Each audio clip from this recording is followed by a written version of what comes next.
are social work students from Palawan State University. We are assigned to conduct an interview within a specific field, and the field that was assigned to us is industry and labor.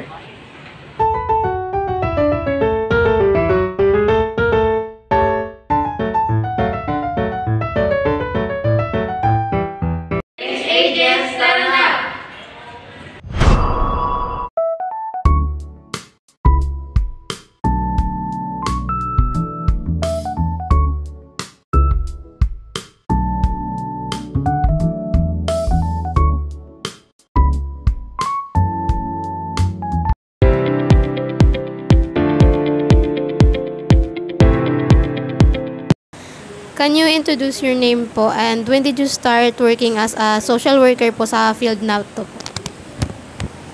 Okay, my name is Jenny Marcelo. Nag-start ako mag-work dito sa Dole as a social work. As TUPAD coordinator, not literally a social worker talaga. Pero yung field naman is related pa rin naman sa social work kasi lagi kami nasa field. And office work din, after that mag-field din simula pa nung 2023, January 2023. So, can you provide a brief overview po of the history and founding of your agency? Okay. Si Dole is founded siya noong December 8, 1933. So, by the virtue of Act number 4121 of the Philippines Legislature, nirename siya as a Ministry of Labor and Employment noong 1978. And the agency was reverted to its original name after the People Power Revolution in 1986. So, who are some primary beneficiaries or clients po served by your agency po? Okay. Sa base sa amin kasi kami is TUPAD coordinator, ang mga clients na kinikater po namin is mga marginalized people. Sa TUPAD kasi, kadalasan yung binibigyan namin po doon ng ano nga tawag dito, ng trabaho is yung mga walang trabaho, nawalan ng trabaho. Bukod doon lang tayo doon sa TUPAD. Pero sa ibang program naman namin, meron naman din kami nakikater na yung tinutulungan ng mga kami yung tumutulong sa mga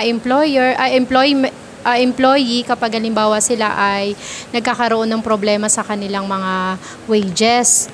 So, yan na yun yung mga, kung may mga kayo na pag may problema sila sa trabaho at hindi nila gusto yung mga employer nila, sinasabi nila, ipapadole ko kayo. Yan yung madalas na term na ginagamit ng mga manggagawa na kapag hindi nabibigay yung mga tamang benepisyo para sa kanila, yun yung nirereklamuhan nila sa dole. Aside from that, meron din kami yung program ng CLPEP sa related yun sa child labor, yung mga batang hindi pa dapat naghahanap buhay pero ay binibigyan na ng tawag dito, obligasyon ng mga magulang upang maghanap buhay yan. So, meron din kami niyan, nilalapit din yan sa amin, then napoprovide naman namin yung mga parents nila bukod sa kinakausap yung kanilang mga magulang, binibigyan niya ng trabaho. Kino-connect siya kay TUPAD. Si TUPAD minsan yung nagbibigay ng patrabaho doon sa mga parents ng child labor. At bukod doon, kino-connect din siya kasi may livelihood program din si Dole. Bukod doon sa, yun na yung DLIP na sinasabi natin. Na nga doon sa sinasabi natin na livelihood program na minsan ay pinibigay natin sa ating mga tawag dito, parents and child labor, na kinoconnect namin sila minsan doon sa Dole Integrated Livelihood Program. So yun, may iba-iba naman yan na minsan association para mabigyan ng livelihood program.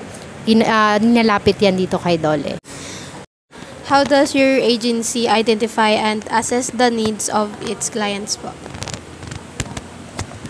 So So, dito po sa number 4 is summarize na lang po namin yung sagot ni ma'am. And base po sa kanyang sagot is, na-assign po siya sa tupad. And doon po sa tupad is, para malaman po nila and ma-identify yung mga clients, is tinitignan po nila yung list na binigay ng partner agency. After that, need po nila i-validate whether qualified po ba yung mga clients na yan to be one of the beneficiaries. For example po, siyempre one of the criteria is 18 plus and then non-student. So para malaman po nila yan is kinakailangan po nilang magbigay ng tricky questions such as kung saan po nanggaling sa school, ano pong mga activities sa school nila. And once po nahuli yung mga clients na yan na student po, is tinatanggal po nila yan. And next naman po is, para ma-assess yung needs ng client, syempre, tinitignan po nila yung yung list na binigay ng partner agency. For example po, doon sa list po ng partner agency is yung farmers. Pag nalaman po, syempre, alam naman po natin na yung farmers po is struggling financially. So, doon pa lang po sa part na yun, yung problema po nila is yung financial. And kung may mas malalim pa po silang problema doon po is in-interview na lang po sila at tinatanong kung ano yung problema nila. That's all po, and thank you. So, what specific programs po and services does your agency offer to the community po? Okay, maliban doon sa nabanggit ko kanina, na-highlight ko na rin naman si Tupad at saka si Livelihood and then si tawag dito sa child labor namin, no? So, i-highlight ko na lang din si Government Internship Program or yung sa GIP. Ito ay nagbibigay sila ng patrabaho doon sa mga bagong graduate natin, ng mga estudyante, lalo na kung halimbawa, graduate ka ng college, merong ino-offer si DOLE na ganun, Government Internship Program. Pwede kayong mag-apply ng trabaho if ever na nakagraduate na kayo para pasimula ng inyong experience para ma-expose kayo sa government or kung paano yun, or ma-expose kayo sa community. And then sunod doon ay yung SPES, yung Special Program of the Employment of Students. Binibigay din yon sa mga 15 years old hanggang 30 plus something, no, na edad. Hindi ko masyadong kabisado yung hanggang kailan yung edad. Basta 15 years old yung start noon, pwede nang mag-apply ng trabaho pag summer. Yung halimbawa, nagbakasyon na sila, yun yung pinaka-summer job. Kung baga, dati kilala siya as student privilege na binibigay yung sa mga estudyante kapag wala nang pasok pag summer. Ma-expose sila sa tawag dito kung paano magtrabaho din sa community pa din. Ma'am, number 6 question po. What opportunities does your organization provide for the professional development of staff, particularly social workers? So, yun nga po ma'am. Sabi po dito ni ma'am, yung in-interview po namin, si DOLE daw po is nagbibigay po siya sa kanila ng training seminars, and sabi din po ni ma'am, last February daw po is nagkaroon sila ng capacity building and seminar sa Calapan daw po. How do you ensure that staff stay updated with current best practices and emerging trends in field? So, dito siguro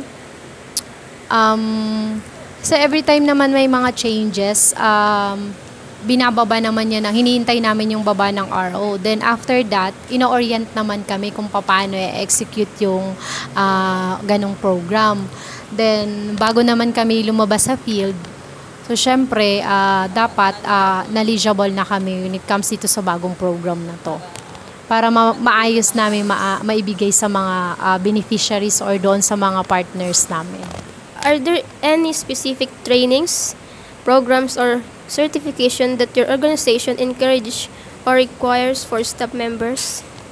Actually, yung nabigay pa lang naman dito sa amin na trainings is yung about doon sa yung mga basic tawag dito, yung paano mo masisave yung life ng tao. Mga basic trainings yun siya. Bukod doon na related sa amin, yung paano ka mag-CPR, yung mga basic lang. Pero yung talagang related sa course namin as a social workers, wala pa silang na-offer. Kumbaga, kami para lang madagdagan yung points namin doon sa, para pag nag-renew kami ulit ng license namin, kailangan namin mag-undergo ng trainings sa private na yon. Kami na yung mismong mag-enroll para makuha namin. Pero kung si ano talaga, agency yung nagbibigay sa amin, so far wala talaga. How do you measure the effectiveness of your programs in meeting the needs of your clients?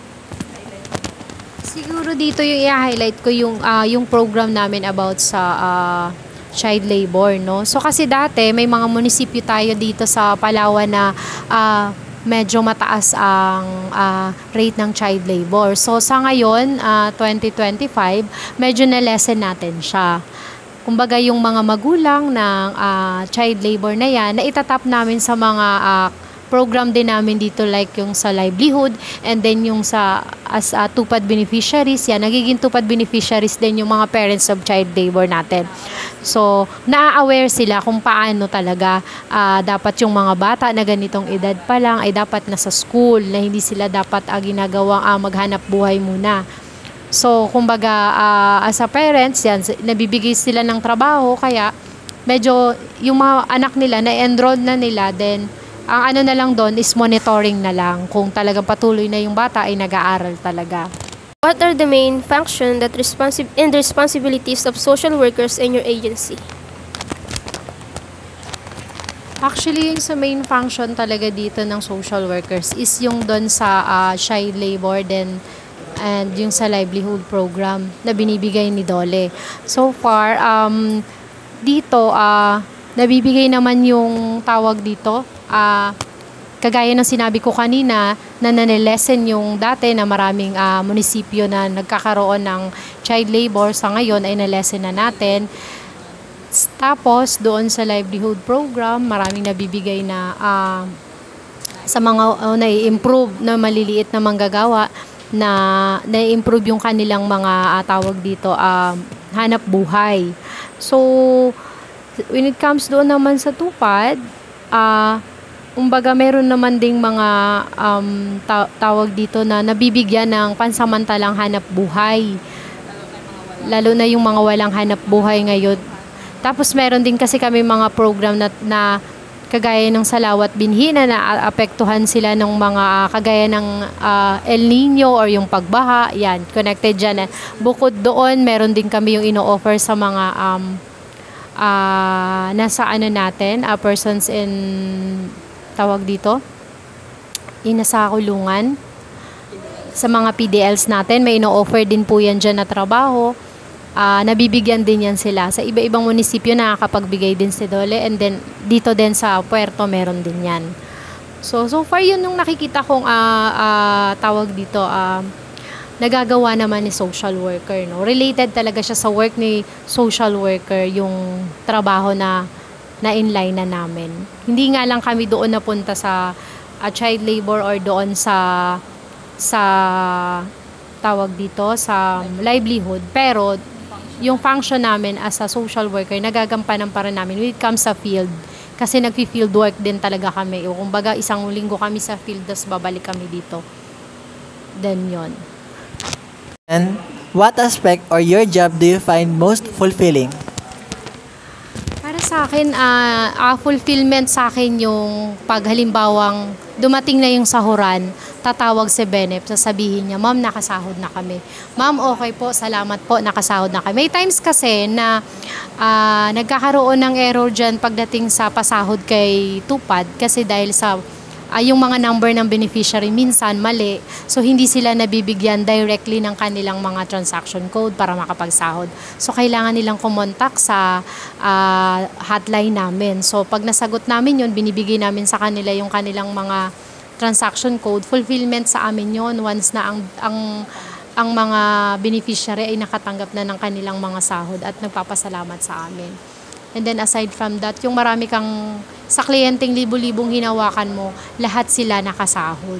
Yung masaya kapag babalik na magpapasalamat sa iyo na nasasalubong ka man nila doon sa munisipyo na yon, na bigay mo talaga nabigay mo yung best part mo na ma-assist sila ng maayos, lalo na pag maraming mga katanungan, may problema doon sa papel nila. Yes. Maalala ka talaga nila pag nasalubong ka nila.